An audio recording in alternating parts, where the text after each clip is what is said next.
What's up, guys? Kind of working on a couple of different projects. I got everything moved into the studio, so now I'm getting everything set up, getting the mic set up and all that other good stuff.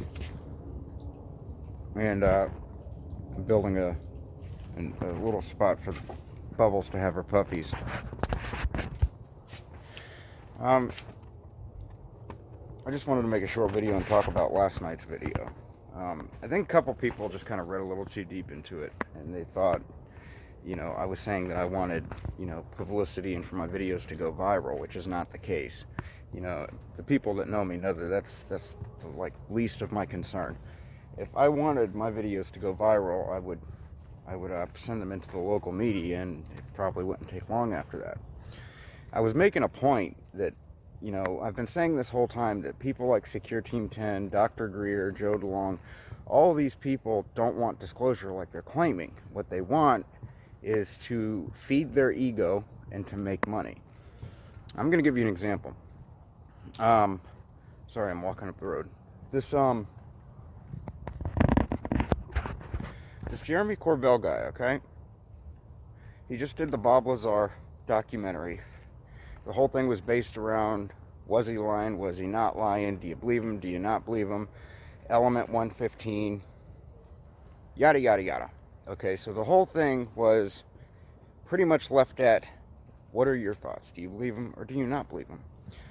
So, to sum it up, Bob Lazar claimed that element 115, back in the 80s, he was working for, I think, S4, Area 51, back engineering, alien craft, and it ran off of a substance called element 115. Back then, he was fired. They demolished his image, made it look like he was lying about the whole thing. As of 2016, element 115 officially became a part of our periodic table and can be made in very small amounts, doses. So, while they're making this documentary, questioning if he was telling the truth or not telling the truth, element 115 is a part of our periodic table. Surely he was telling the truth. He was back engineering UFOs. It's cut and dry. But it's like somebody handing, walking up to you with truth and setting it on the floor in front of you. And while you're looking at the truth, you're stepping over it to find the truth. Just walking right past truth, looking for truth. I sent emails to Dr. Greer. I sent emails to Secure Team 10, Joe Rogan, multiples of emails before I ever did anything with the channel as far as aliens go. My original footage. They would not give me so much as a reply back. Now, we're going to use Jeremy Corbell as an example again here.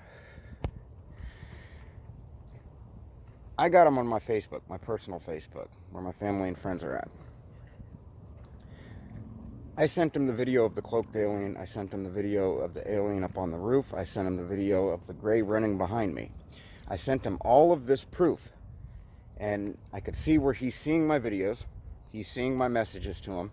Not so much as a reply. Not a, hey man, that's pretty wild. What part of Florida do you live in? And why? I mean, I understand Florida's a hotbed for UFO activity, but where do you live that all this is happening?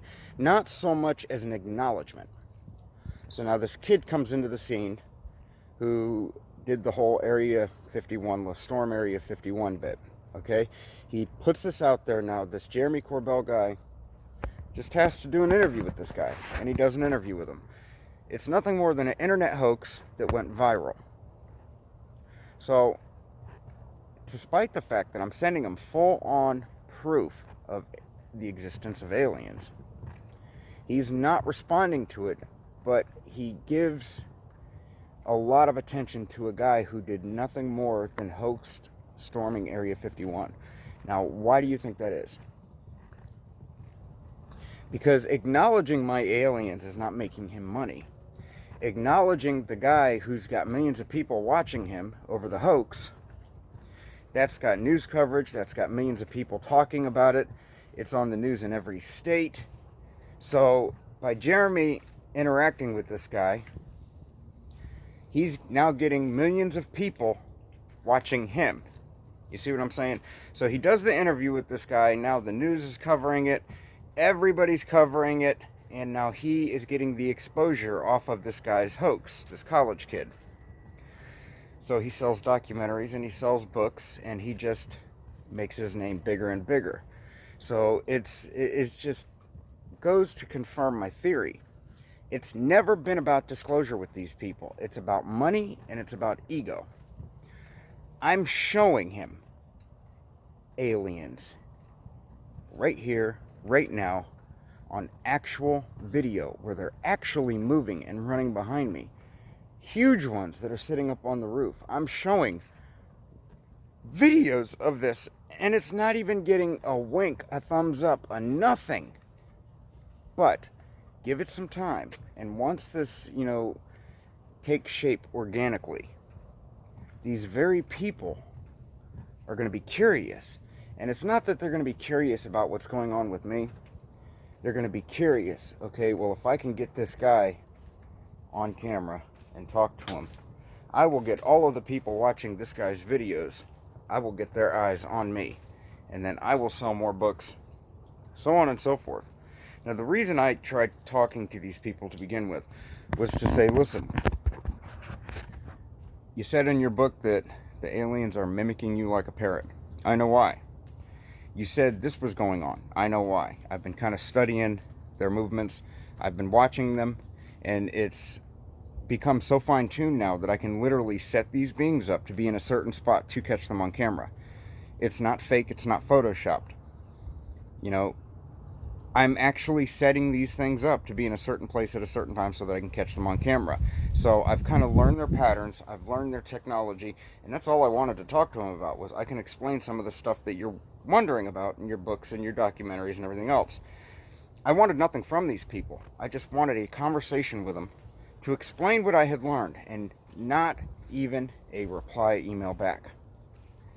Now, what makes it worse on the Jeremy part, and the reason I keep throwing his out there, is because you can always say an email never got read, and dozens of emails come in and I just didn't catch it. But I've got the guy's personal Facebook. I've got him on Messenger. I can see his little face dropping down next to every message. I know he is seeing my videos. I know he is seeing my messages. And all I wanted was to have a conversation with the guy about it.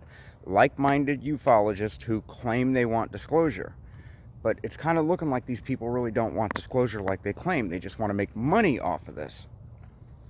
Well, shit, man. If these people are making millions of dollars off of claiming aliens exist, and I'm sitting here proving aliens exist, where the hell's my money at?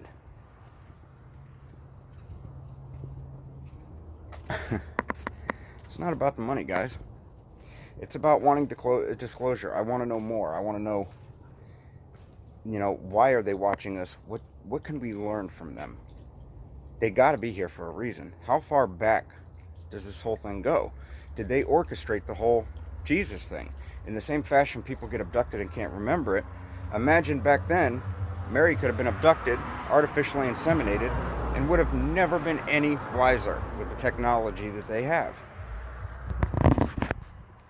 Was Jesus an advanced being communicated through telepathy? Or telepathically? These are the questions I have. These are the questions I want to know about. So, that's what I was getting at last night. It wasn't that I want my videos to go viral. It's not like a sour thing that I want my videos to go viral. It was just mind-boggling to me how somebody can put so much attention into a hoax, something that's not real, something that's fabricated, and then it just makes sense. If you look at his documentary and then you look at the facts and the proof that's out there, he did this whole documentary and he's making all of this money off of the documentary, and at the end it's left with, what do you think? Do you believe? Well, considering that the chemical he claims runs UFOs as a part of our periodic table, I'd have to say, yeah, he's probably fucking onto something. I'd be hard-pressed to say the guy was lying. Why didn't you just come forth and say, okay, will this become a part of our periodic table? That just confirms what he was saying this whole time. So now we are demanding answers. We want to know more. You know, now the truth is out there. You can't deny it no more. Now we need to step up and we want to know why, who, where, what's going on. But no, that's not what happened. It was used to make money. It was used as a novelty, not as a truth seeker. That's what I meant last night.